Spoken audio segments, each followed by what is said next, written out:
May Allah open for you doors you never imagined. May your pain turn into peace. May your worries turn into worship.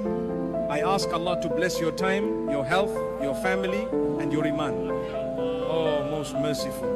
I pray that your silent dua, the ones even your closest people don't know, are answered this month in ways that bring you to tears of joy.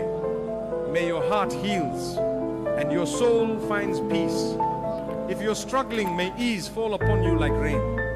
Ya Allah, make this person among those who are guided, protected, and loved by you. Ameen.